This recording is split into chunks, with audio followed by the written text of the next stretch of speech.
Thought leadership from PwC's National Office.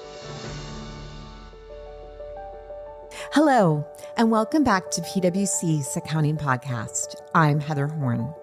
In today's continuation of our year-end mini-series, we're focusing on those charged with governance and how finance teams can best prepare to communicate effectively, better support the audit committee, and make the most of limited time together. We'll cover everything from agenda-setting strategies and report preparation to how AI, ERM, and other hot topics are showing up in boardroom discussions.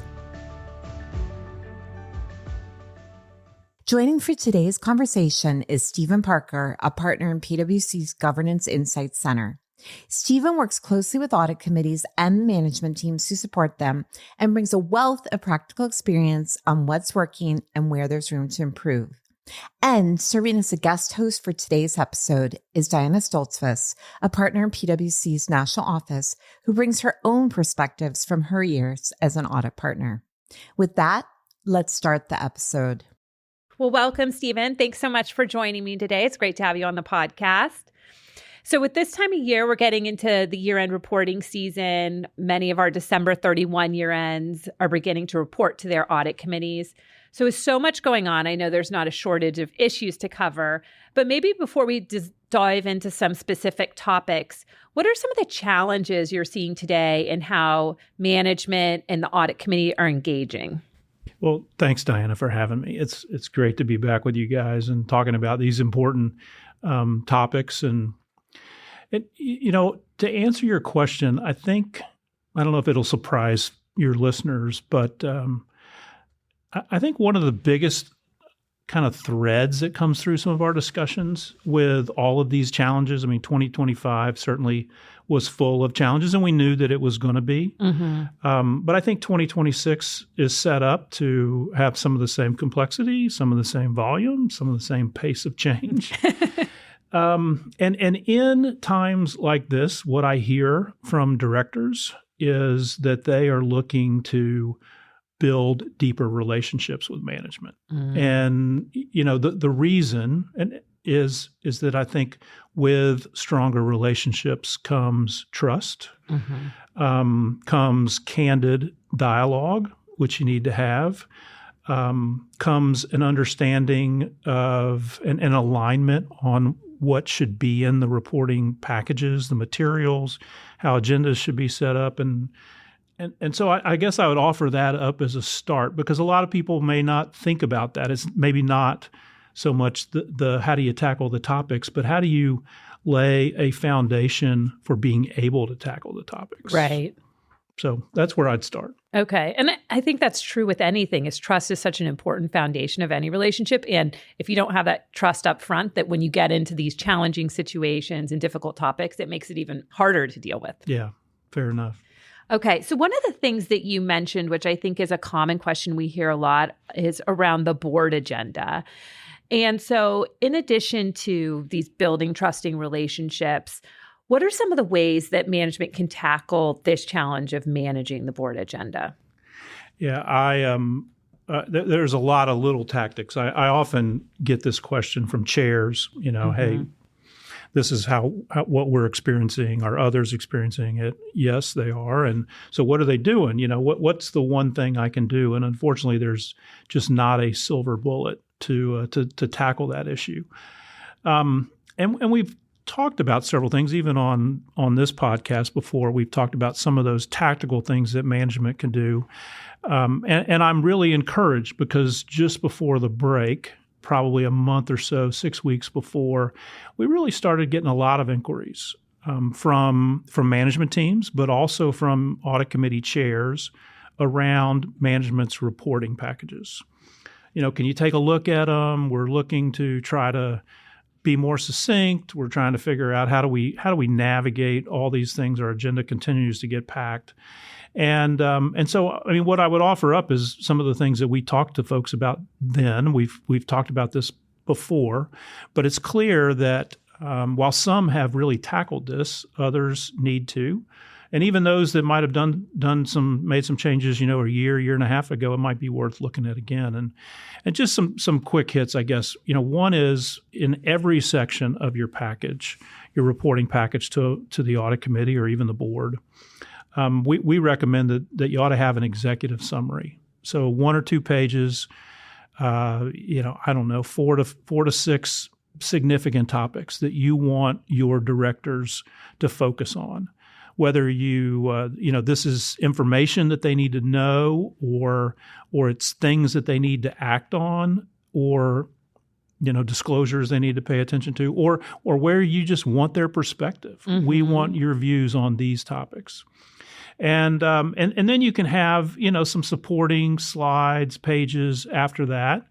But it's really about getting them focused. And I like to suggest that, when I'm talking to the finance and accounting team, that they should work on that. But I'm like, hey, internal audit needs to do the same thing. And, tax would need to do the same thing, or IT. I mean, really keep them consistent. And I think that helps directors. I think it's also, we talk about adding things like an executive summary, but it's also important to talk about what could be taken out. Right. I looked at a lot of packages where it's clear that some of this detail has just accumulated over years. I mean, some of the directors who wanted this are no longer even on the board. So really taking a fresh look and seeing what can we take out, and making sure that your reporting is focused on at a director level and not a management level, because there's a lot of detail that management needs to have. Looking for opportunities to put dashboards in there. Pictures can say a lot. And so, looking for ways to have red, green, and yellow indicators. And so directors, they see a lot of green, not that important to spend a lot of time in the meeting on that kind of stuff. And whether it's internal audit or it's compliance or it's fraud prevention, there's a lot of opportunities for dashboards, and even some of the other topics that we may get to around oversight. And then I would say to have agility in agenda setting. In the years that I was serving clients, I can say that the audit committee agenda probably looked about the same every quarter. Right. It didn't matter. But whoever went first always went first. And if we were going last as the external auditor, we were always last. And I just don't think that in today's world you can afford to do that. Right. The most important topics need to be first, second on the agenda, and then you get to some of the others. And that decision, I know some audit committee chairs, I think they do a great job. They're even willing to move agenda items around after the conclusion of an executive session for the first 10 minutes of the meeting. So the committee members are meeting, they're getting kind of aligned on what's important. When they bring everybody else in, they may say, hey, item 4 is now item 1. Let's be prepared to move, because that's what everybody wants to hear about. Right. And then, the last thing that we talk about a lot in terms of dealing with the agenda or making sure that you can cover everything is the way that the management team, the presenters, kind of go about delivering their messages. So we often will say, don't flip slides. I mean, focus on that executive summary. It's why it's so important. Provide context on why those items are there. And you spend about a half the amount of time doing that, and then the rest is allocated for discussion with committee members. And I just think that's critical to making the most of that time. And so you feel like now we've got an appropriate amount of oversight that's occurring versus just kind of navigating through the pages. Yes, that's exactly right.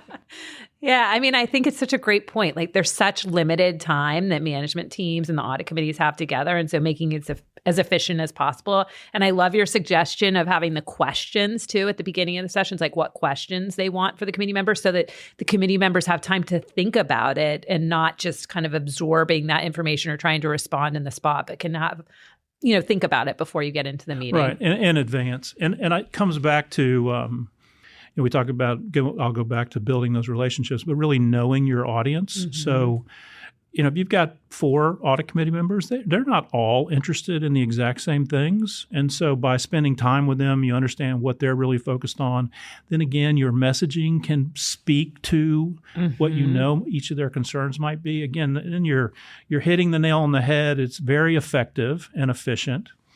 but it takes a little bit of work on the part of the management team. But we've seen it create success.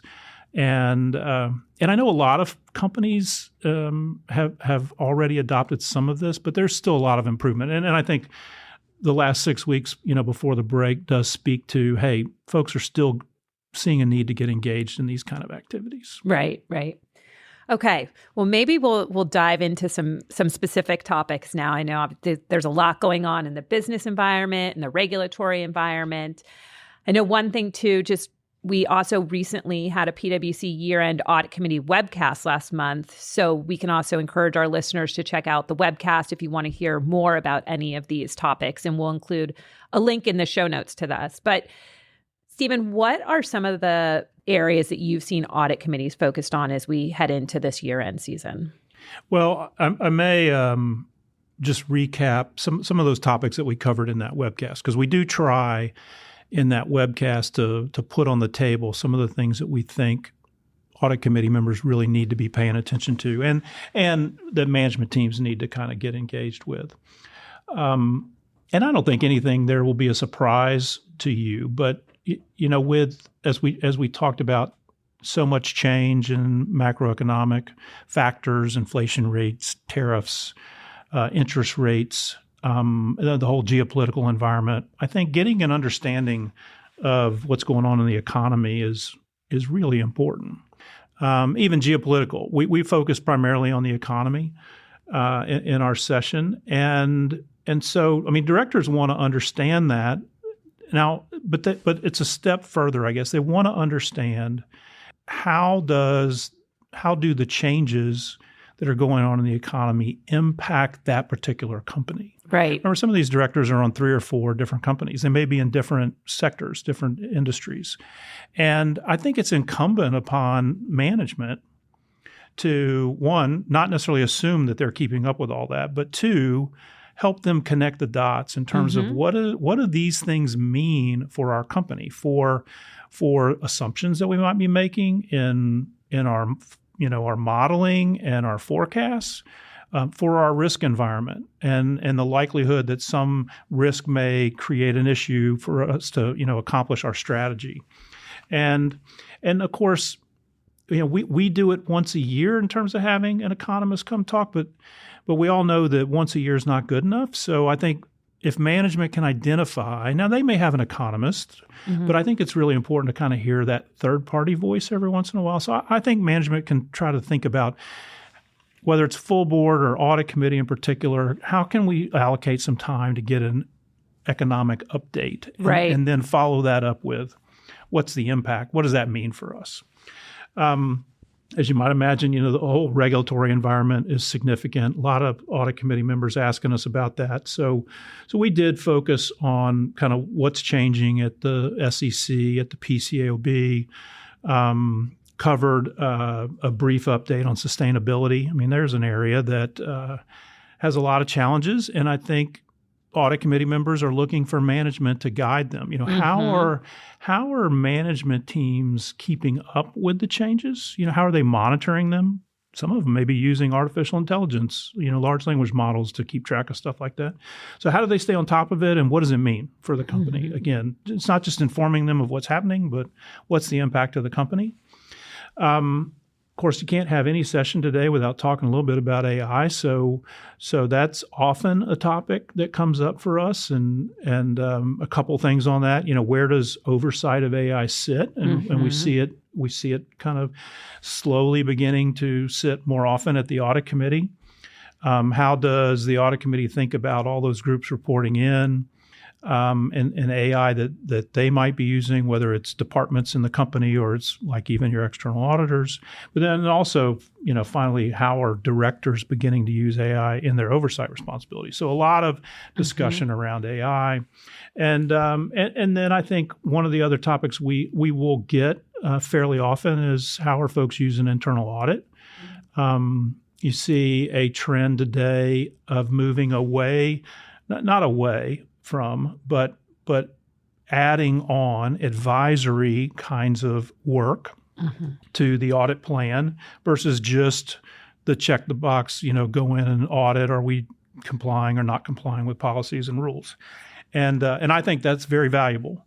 And then we cover a basket of other topics, including the importance of the alignment of risk and strategy, talent oversight, and then the aforementioned kind of agenda setting and efficiency kind of stuff. Okay.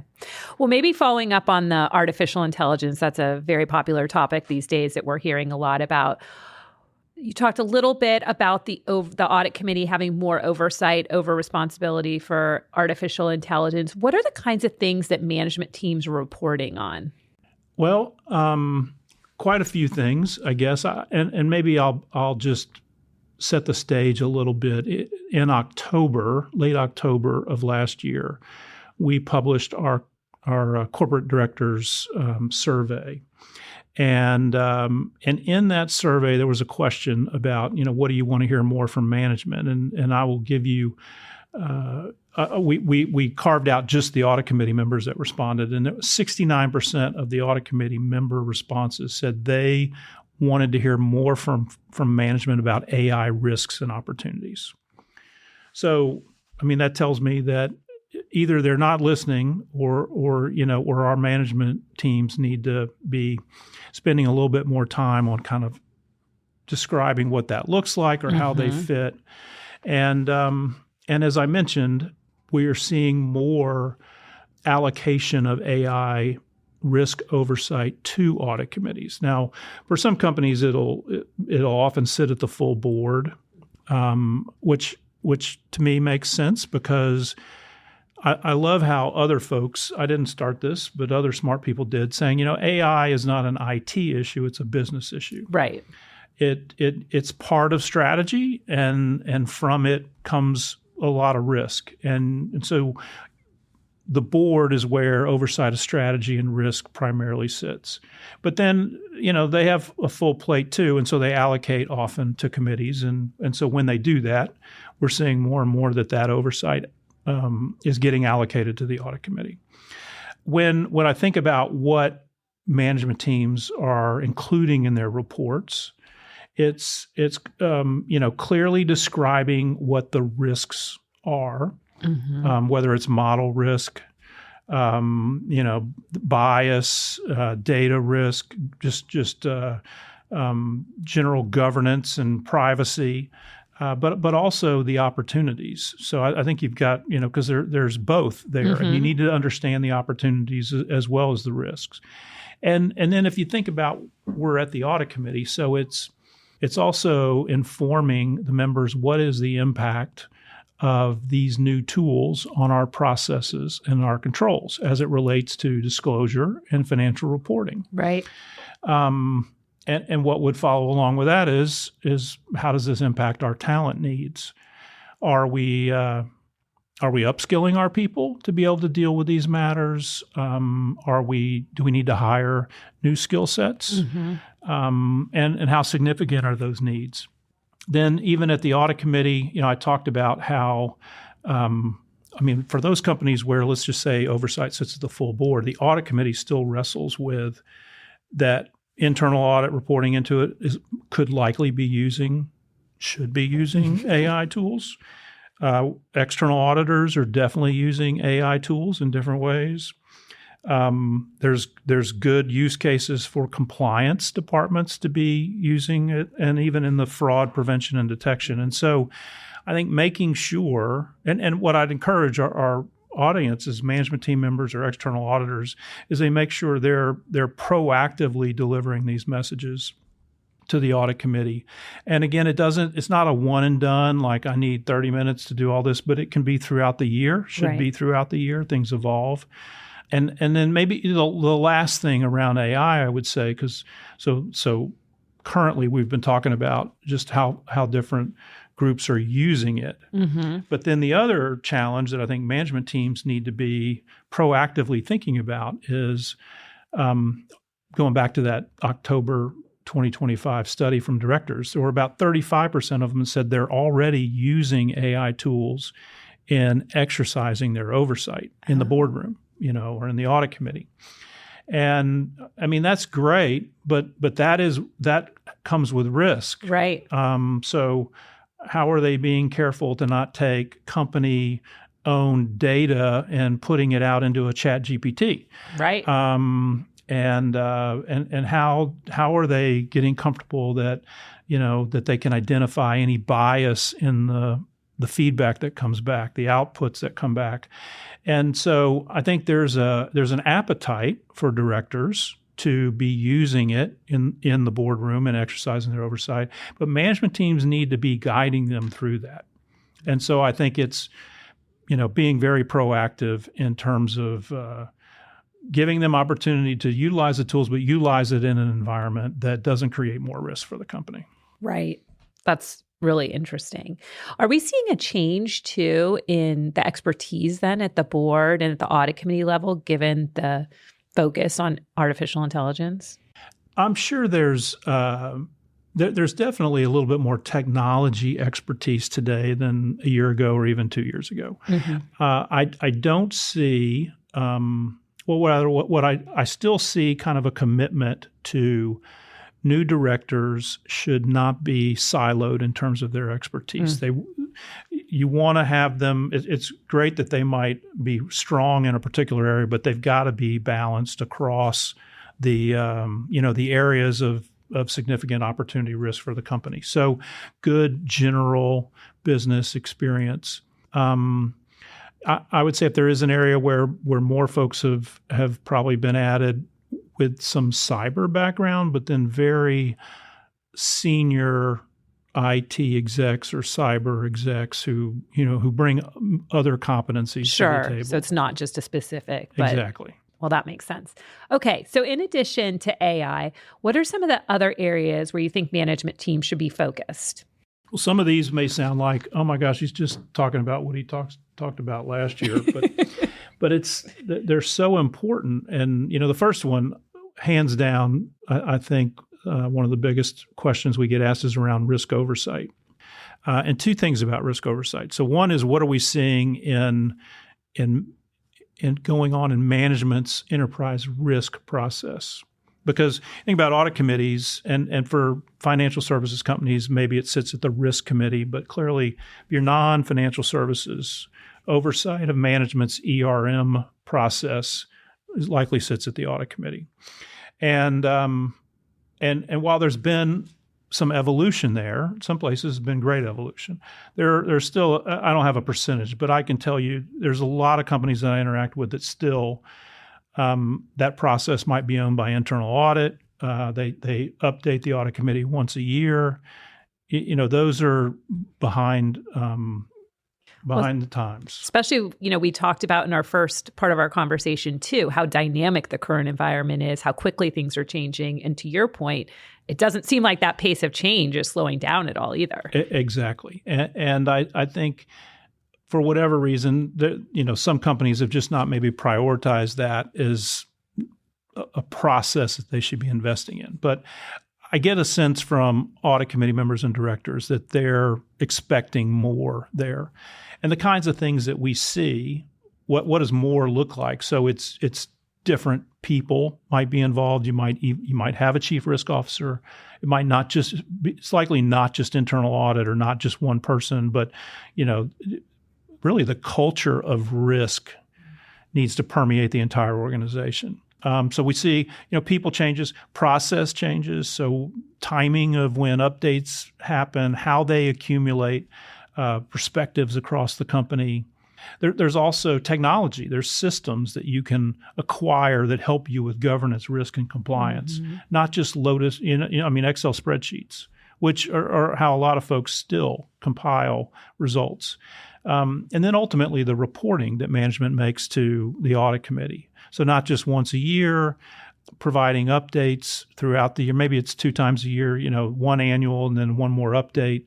And it's just not just the heat map that gets reported, but they kind of talk about how they arrived at this. And there's a forward-looking aspect of this. And I think that's another place where materials can get better, is that they're not so much historical, but they're thinking about, what's around the corner.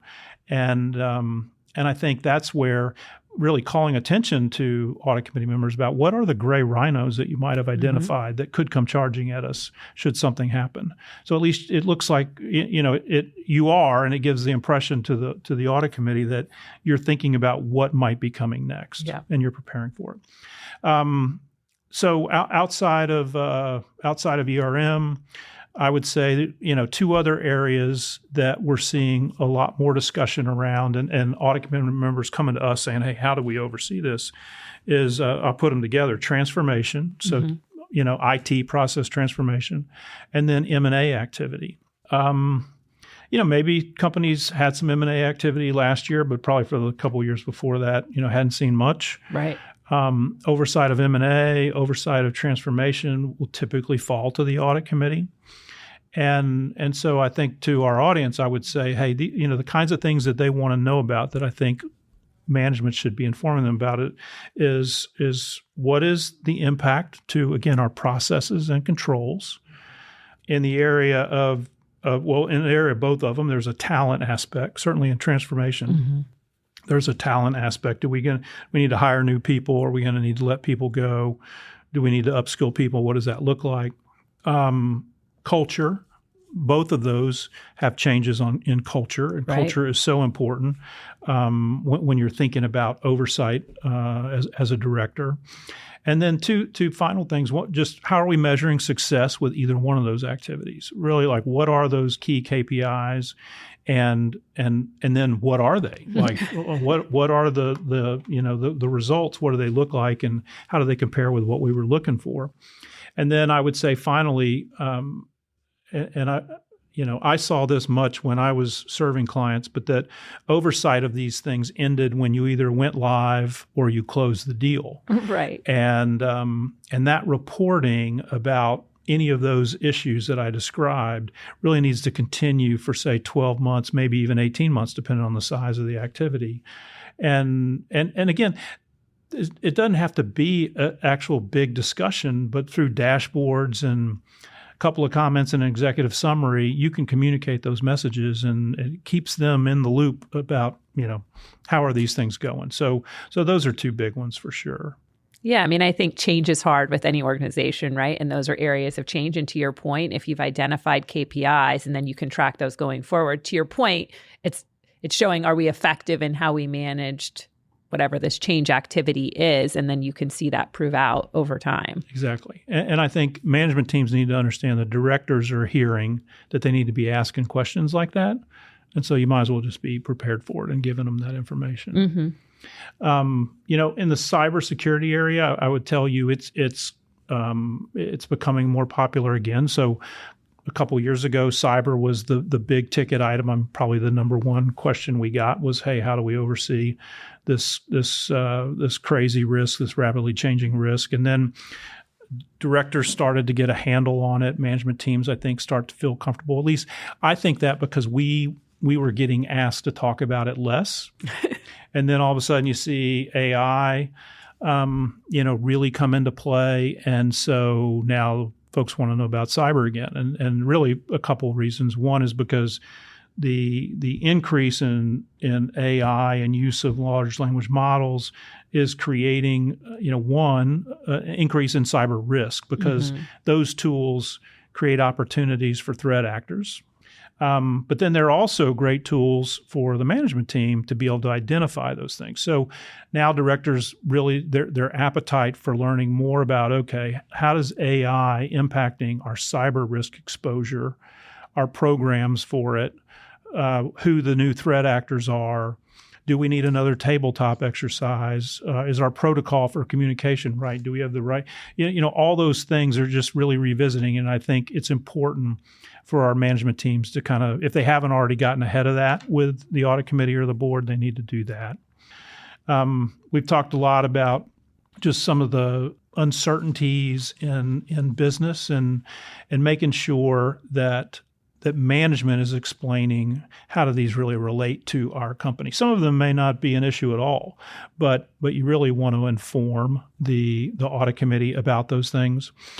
And I think that goes back to your enterprise risk management too, is then it's that forward looking, and also then the audit committee members, directors can have a good sense that management is being proactive in assessing what's going on in the environment. And to your point, where are the areas of higher risk? Absolutely. And opportunity.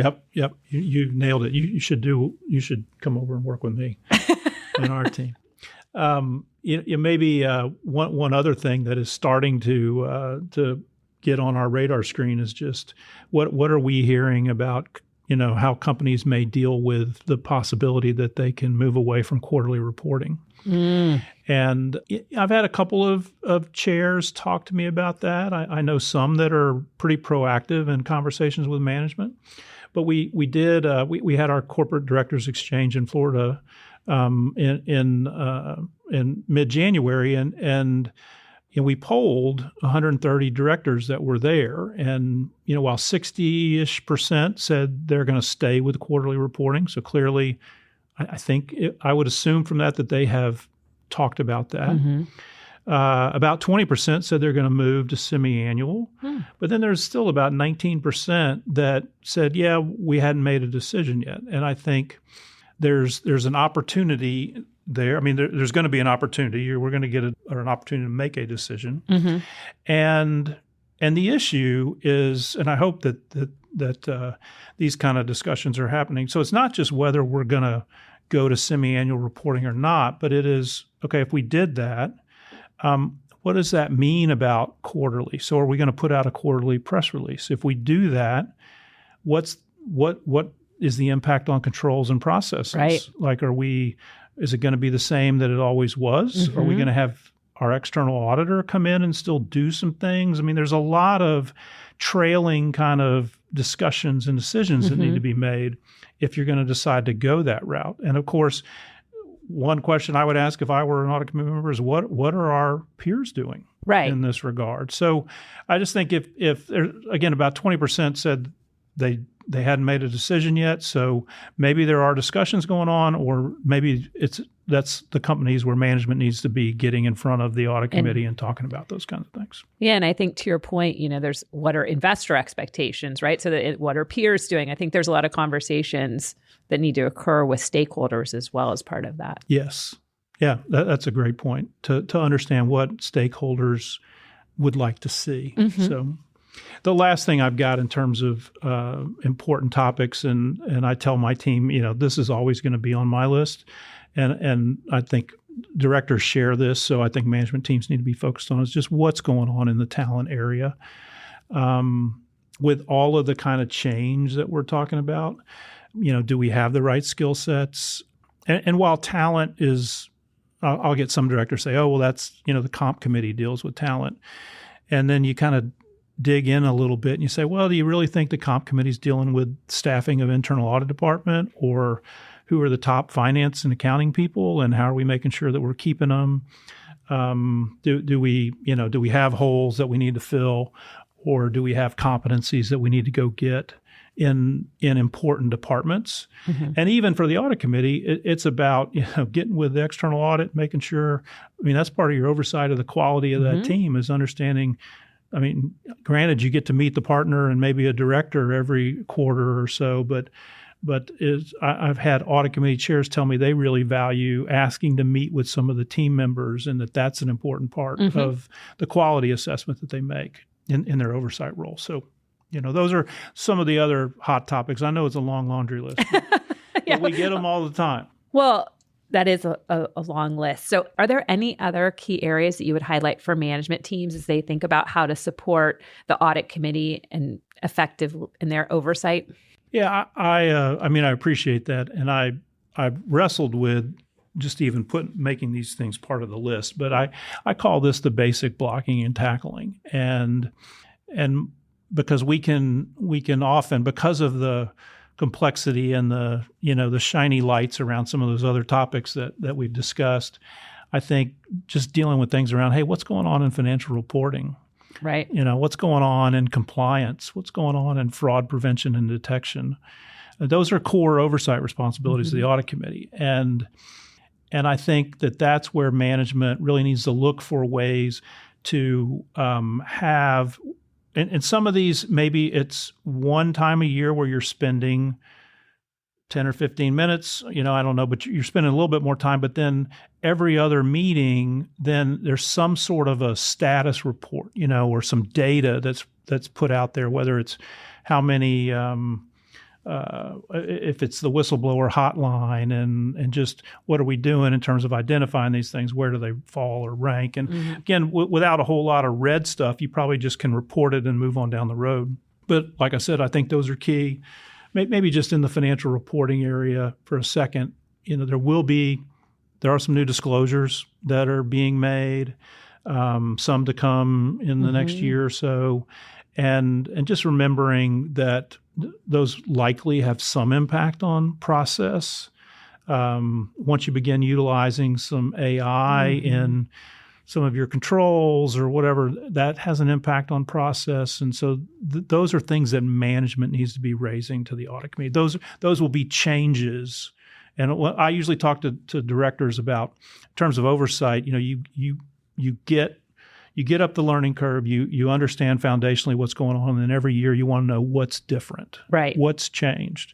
And I think management teams can just be very proactive in getting that out there for them.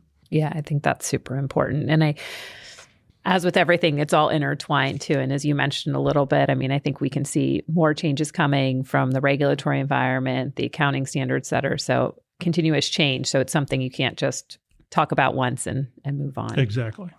So maybe looking a little bit ahead to after year end, I know you often talk about public company audit committee disclosures, which is something that management teams are involved in and probably starting to focus on as they're preparing their year end reporting. What are some of your perspectives on this topic? Well, we do talk a lot about how the company tells its story.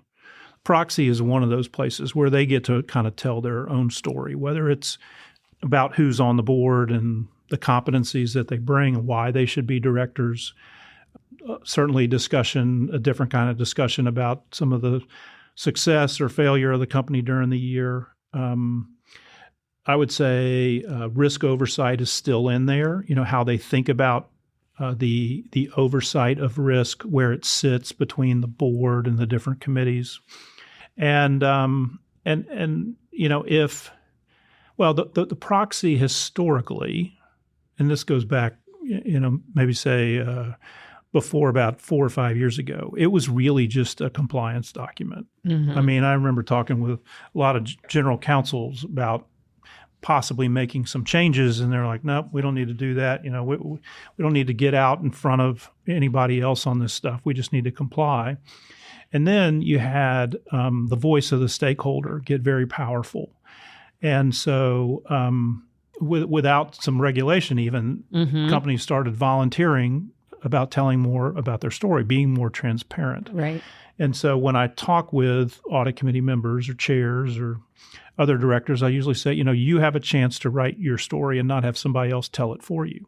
And so in the proxy, you've got probably a risk oversight section that says what each committee is responsible for. Their charters are on the website, they're public documents, and then you've got the agendas, which are not public documents, but I think there's an opportunity for management teams to kind of reconcile what are we saying in the proxy about risk oversight? How does that compare with what's in the charter? And then how does that compare with what we're really doing in the meetings? And making sure that all those dots are connected, because oftentimes they're not. And so that reconciliation, I think, is something that management teams would benefit in terms of being proactive about it and sharing that with directors. I also think in the proxy, there's an audit committee report. So really that requires, there's a section where the audit committee is saying, that we recommend or we've decided to appoint our auditor. And in some proxies, that's 4 sentences long or something, It just says what they did. Doesn't say why. And we had a period there where a lot of stakeholders were saying, well, why do you think you want to stay with that audit firm? Why are you recommending them? And what we have found is for the last couple years, well, leading up to 2023, there was each year some significant increase in some of the transparency around that process in the audit committee report. The last 2 years, not so much, but we're at about 50% of the S&P 500 that speaks to the why are we recommending that auditor. They have the right industry background. They understand our processes and controls. They are in the places where we do business. Their fees are represent value for us. We have input into who their partner is and how that changes, and even that their tenure is seen as a positive because they know us as well as we know ourselves. Right. And if you don't, some companies don't say any of that stuff, but for the ones that do, I've had several CFOs ask about how do I respond to these stakeholders, and our answer has always been, tell your story in your proxy, and in all of those cases, there's no questions anymore because you've explained it to the public. So, I don't think every general counsel would be real happy with that suggestion of mine, and I understand that, but I think it's a great opportunity to take credit for what you're doing and how you've thought about it. Exactly. So I usually try to point them to that. We still do see a lot of skills matrices. Here are our directors. Here are the competencies that they have. I think about 90% of the S&P 500 has a skills matrix. So if you're listening and you're in that 10% that doesn't, maybe think about why. Yeah, why don't you want to share that? Exactly. I think just kind of working through, and this is the right time to be thinking about that proxy. So working through that, and for management, understanding what your peers are doing, because we tell directors, ask your management teams, how does your position compare to our peer group? So knowing that, and of course, there's AI tools out there that can help you very quickly kind of figure out what peers are doing, and maybe even some suggestions around disclosure. So a lot of stuff there. And the CAQ, the Center for Audit Quality, does a transparency barometer every year. And so we'll often point directors that we talk to, or even management teams, to go look at that transparency barometer, because a lot of good information in there about disclosure trends. Okay. A lot of information out there that you can look to. You got it. Okay. Well, this has been a great conversation, but as we wrap up, what are one or two key takeaways that you'd leave our listeners with about how management teams can strengthen their engagement with those charged with governance?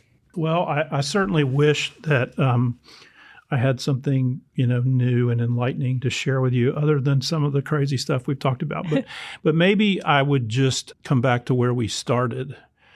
And because it's probably not the place that a lot of people think I should invest my time, but there is so much going on. Directors have big challenges in terms of executing their oversight. They're concerned about it. And I think a trusted, deep relationship with management, that you feel really comfortable about the folks that you're working with, allows between the audit committee or directors and management, good, candid, robust discussion that is great for stockholders, stakeholders, and management and directors alike. So focus on those relationships. Okay, got it. Well, thank you so much for joining me today, Stephen. This has been a great discussion. Thanks, Diane. It's been great being with you. That's our show for today. Tune in next week for more fresh episodes. So that you never miss any of our audio content, follow the PwC Accounting Podcast wherever you listen to your podcasts. And to stay up to date on all our latest accounting and reporting news, sign up for our newsletter at viewpoint.pwc.com. From Thought Leadership at PwC, I'm Heather Horn. Thanks for tuning in.